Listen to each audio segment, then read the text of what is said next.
Hello বন্ধুরা, good morning, শুভ সকাল। সবাই কেমন আছো? আশা করি ভালো আছো। এবং আজকে দেখতে পাচ্ছ বিছানা তোলা হয়ে গেছে। তো কেন তোলা হয়েছে? 10টার সময়ও হয় না, আর আজকে সবাই উঠে পড়েছে। সকালে আসছিল এই ছেলের স্কুলে একটু তাড়াহুড়ো পরীক্ষা। তো দেখো সকাল সকাল উঠে হাতটা কেটে নিয়েছি। কী করা যাবে রান্না করতে।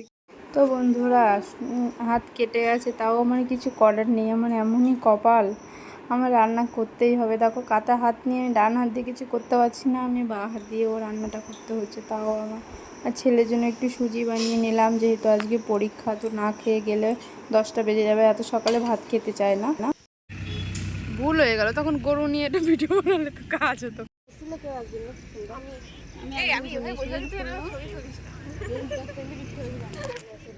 এই ক্যামেরা ঢেকে দিয়ে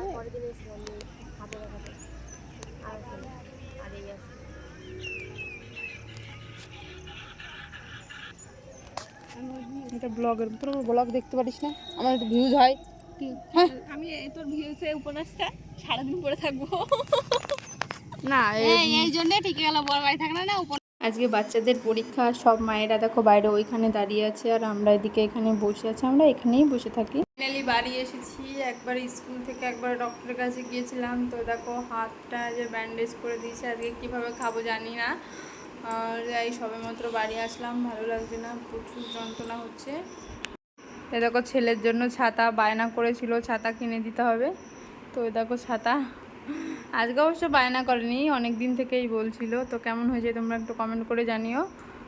তো এখন চলো ছেলেকে খাওয়াবো, আমি খাবো। তো বন্ধুরা, এখন খাওয়া দাওয়া করে আসি, ছেলেকে খাওয়াবো। তো শাশুড়ি বাড়িতে নেই, আর চামচ দিয়েই খাওয়াতে হবে। কি করে খাওয়াবো আমি তো বুঝতে পারছি না, আর আমি বা কীভাবে খাবো। তো চলো খেয়ে নিই, দেখা হচ্ছে নেক্সট ভিডিওতে। ততক্ষণ সবাই ভালো থেকো, সুস্থ থেকো, টাটা।